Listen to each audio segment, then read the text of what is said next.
Olivia wanted to know the average of how many seconds it took her to do one set of 30 jumping jacks. She recorded the lengths of time below. You can see the times over here. It says calculate the average of the data Olivia collected. So average, as you hopefully remember, is 2 steps. You need to add up the set of data and then divide by the number of numbers. The most common mistakes that we saw were either addition blunders. So if you add all of these up, you will end up getting 14, 22, 30, and bumping up to 3. And then this will become 18. So a number of people put 180 as their answer, but forgot for an average that you need to divide by the number of add-ins. In this case, there are 1, 2, 3, 4, 5, 6 add-ins. 180 divided by 6 is 30. So the average length of time was 30 seconds for her to do one set of jumping jacks. So that was the answer to part A. A lot of people did pretty well with that. In part B, it says Olivia has 430 seconds of exercise left. How many complete set of jumping jacks? How many complete set of jumping jacks should she be able to finish? So, in this case, you need to go back to the information that you just solved, which told you that she could do one set of jumping jacks in 30 seconds.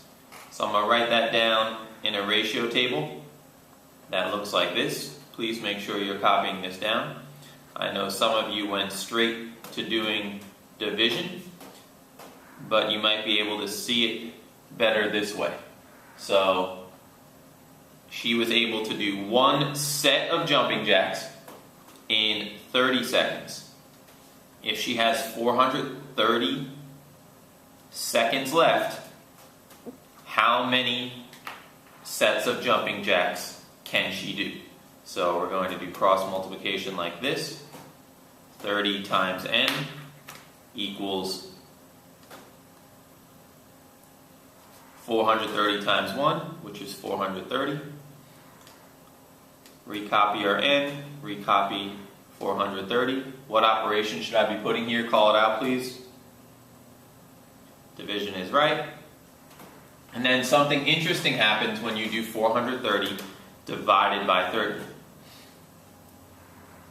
If you do the math on the side, it goes in 0 times, then 1 time,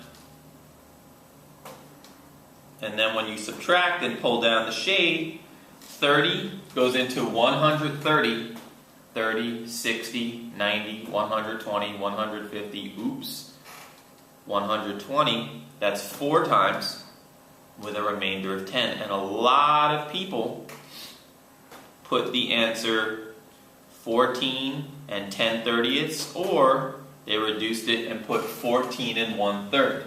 However, the question said how many complete set of jumping jacks should she be able to finish, and 1/3 is not a complete set. So she did 14 complete sets and a little bit extra, but the question just said how many complete sets, which is why the answer to this problem was 14 complete sets. People lost maybe a half a point for putting 14 and 1/3.